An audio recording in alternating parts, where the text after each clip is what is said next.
15 years যেভাবে আমাদের দেশের অবস্থা হয়ে গেছিল, প্রত্যেকটা ইনস্টিটিউট যেভাবে ভেঙে পড়েছিল, সেই অবস্থার উপর মানে একটু স্ল্যাং করে এই বক্তব্যটা বানানো।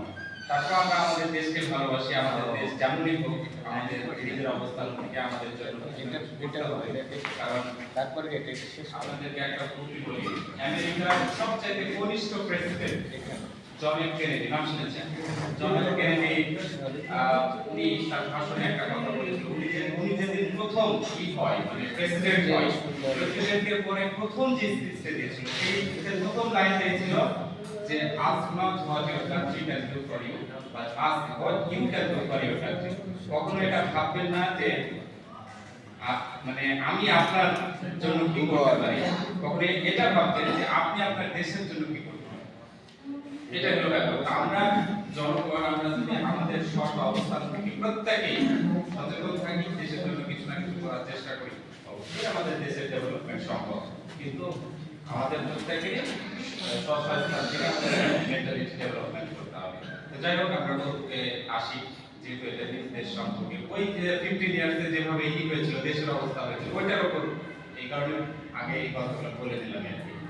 তো যাই হোক, আমরা সবাই মারা যাবো, ঠিক আছে? তো এরকম ধরেন একটু কাল্পনিক তো জান্নাত জাহান্নামের ফয়সালা হয়ে গেছে আর কি, এখন কে জান্নাতে যাবে কে জাহান্নামে যাবে।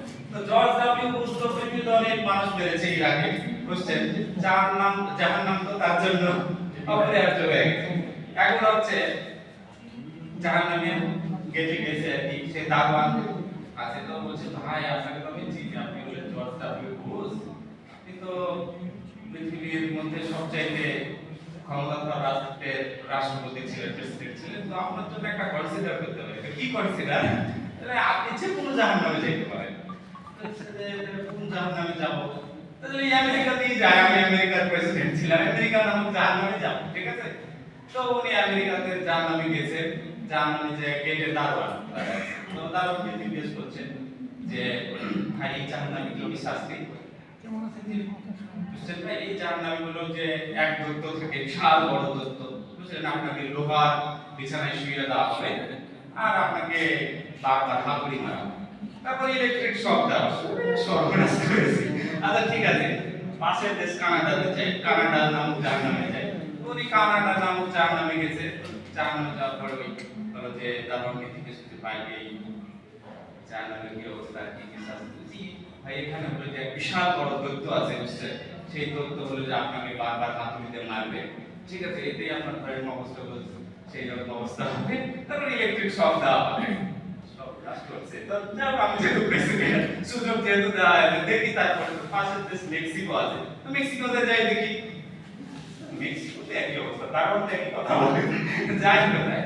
তো বিভিন্ন দেশ ঘোরার পরে তো নেদারল্যান্ডস যাই দেখি, ইউরোপে যাই না, নেদারল্যান্ডসে একই অবস্থা, শাস্তি তো একই, ঠিক আছে? তো ঘুরে ফিরে না ওইদিকে দেখছি যে অনেক লোক দাঁড়িয়ে আছে জাহান্নামের গেটে, ওইটা জাহান্নামের নাম কি কিন্তু বাংলাদেশ, ঠিক আছে? বাংলাদেশ এখানে আমরা এত মানুষ দাঁড়িয়ে আছি কেন, কি করা যায়?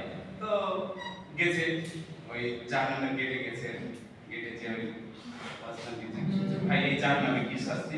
এখানে বিশাল বড় এক দৈত্য আছে, বুঝছেন? আপনাকে লোহা বিছানায় শুইয়ে দেওয়া হবে, তারপর হাত বসিয়ে মারা হবে, হ্যাঁ? আর হলো ইলেকট্রিক শক দেওয়া হবে, এগুলো তো একই শাস্তি। তো কিন্তু এখানে এত মানুষ লাইন ধরে দাঁড়িয়ে আছে কেন? বলছে যে ভাই এগুলা তো সবই কর্মচারী দৈত্য, বুঝছেন? আর এই ইলেকট্রিক শক দেওয়া, এটা তো বাংলাদেশ, বুঝছেন? এখানে বিদ্যুৎ তো ঠিকঠাক মতো থাকে না, আপনারা যে দৈত্য সরকারি কর্মচারী তো ফাঁকি বাজ, 10টা থেকে ডিউটি উনি আসে 12টায়, আবার কোনদিন আসেন না, বেতন দেওয়ার সময় একবার আসে। ওরে ভাই এখানে যাবো আমি